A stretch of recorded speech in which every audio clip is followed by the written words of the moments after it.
Hi friends, പുതിയൊരു വീഡിയോയിലേക്ക് എല്ലാവർക്കും സ്വാഗതം. നമുക്ക് ചോറിന് കറിയൊന്നുമില്ലാത്ത സമയത്ത് പെട്ടെന്ന് തന്നെ വീട്ടിലുള്ള കുറഞ്ഞ ചേരുവകൾ വെച്ച് റെഡിയാക്കി എടുക്കാൻ പറ്റുന്ന ഒരു കറിയുടെ റെസിപ്പിയാണ് ഞാനിന്ന് നിങ്ങൾക്ക് പരിചയപ്പെടുത്തി തരുന്നത്.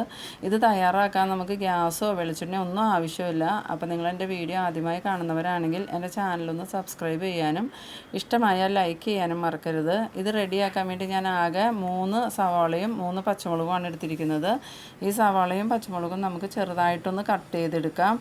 ഇപ്പോൾ ഞാനിവിടെ സവാളയൊക്കെ ചെറുതായിട്ട് കട്ട് ചെയ്തെടുത്തിട്ടുണ്ട്. നമ്മൾ ഈ ഒരു രീതിയിൽ വേണം കട്ട് ചെയ്തെടുക്കാൻ. ഒരുപാട് വലിപ്പം പാടില്ല, ചെറുതായിട്ട് തന്നെ കട്ട് ചെയ്തെടുക്കണം. ഇനി നമുക്കിതിലേക്ക് നേരത്തെ കട്ട് ചെയ്ത് വെച്ചിരുന്ന പച്ചമുളകും കൂടി ചേർത്ത് കൊടുക്കാം.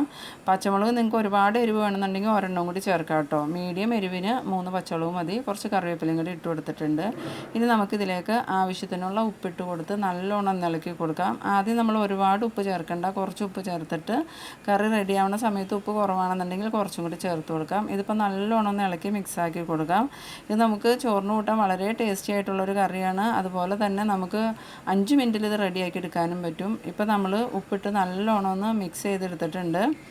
ഇനി ഇതൊരു 10 മിനിറ്റോളം ഒന്ന് റെസ്റ്റ് ചെയ്യാൻ വയ്ക്കാം. അപ്പോഴേക്കും ഇതിൻ്റെ ഉപ്പ് സവാളയിലും മുളകിലൊക്കെ നല്ലോണം ഒന്ന് പിടിക്കാൻ വേണ്ടിയിട്ടാണ് ഒരു 10 മിനിറ്റോളം ഇതുപോലെ ഒന്ന് വെക്കണത്. ഇപ്പോൾ നമ്മൾ സവാള ഉപ്പ് തിരുമ്മി വെച്ചിട്ട് ഒരു 10 മിനിറ്റോളം ആയിട്ടുണ്ട്. ഇപ്പോൾ നമ്മളുടെ സവാള ജസ്റ്റ് ഒന്ന് വാടി വന്നിട്ടുണ്ട് കേട്ടോ. ഉപ്പ് തിരുമ്മി വയ്ക്കുമ്പോൾ സവാള ഒന്ന് വാടി വരും. ഇനി നമുക്കിതിലോട്ട് ഒരു ബൗൾ നിറച്ചും കട്ട തൈര് ചേർത്ത് കൊടുക്കാം. നമ്മൾ വീട്ടിൽ തന്നെ തയ്യാറാക്കിയ തൈരാണിത്. കട്ട തൈര് ചേർത്ത് കൊടുക്കണം, എന്നാലേ ഈ കറി നല്ല ടേസ്റ്റായി കിട്ടുള്ളൂ. ഇപ്പോൾ നമ്മൾ കട്ട തൈര് ചേർത്ത് കൊടുത്തിട്ടുണ്ട്. ഇപ്പോൾ നമ്മളുടെ കറി ഒരു തിക്ക് പരുവത്തിലുള്ള കറിയാണ് നമ്മളിവിടെ റെഡിയാക്കുന്നത്.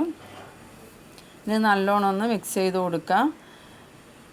ഒരുപാട് ലൂസായിട്ടല്ല നമ്മൾ കറി റെഡിയാക്കുന്നത്, നല്ല തിക്കായിട്ടുള്ള കറിയാണ് റെഡിയാക്കുന്നത്. നമുക്കിത് നല്ലോണം ഒന്ന് ഇളക്കി മിക്സ് ചെയ്ത് കൊടുക്കാം. അപ്പോൾ നമ്മളുടെ കറി പാകത്തിന് തിക്കായി കിട്ടും കേട്ടോ. അപ്പോൾ നിങ്ങളെൻ്റെ വീഡിയോ ആദ്യമായി കാണുന്നവരാണെങ്കിൽ എൻ്റെ ചാനലൊന്ന് സബ്സ്ക്രൈബ് ചെയ്യാനും ഇഷ്ടമായാൽ ലൈക്ക് ചെയ്യാനും മറക്കരുത്. അപ്പോൾ നിങ്ങൾ തീർച്ചയായും ഇതുപോലെ ഒന്ന് ട്രൈ ചെയ്ത് നോക്കണം. നിങ്ങൾക്ക് എല്ലാവർക്കും നന്നായിട്ട് ഇഷ്ടപ്പെടും. അത്രയ്ക്കും ടേസ്റ്റി ആയിട്ടുള്ളൊരു കറിയാണ്. അതുപോലെ തന്നെ നമുക്ക് പെട്ടെന്ന് തന്നെ റെഡിയാക്കാനും പറ്റും. അപ്പോൾ ഇതുപോലുള്ള അടുത്തൊരു വീഡിയോയിൽ കാണാം. അതുവരേക്കും ബൈ ബൈ.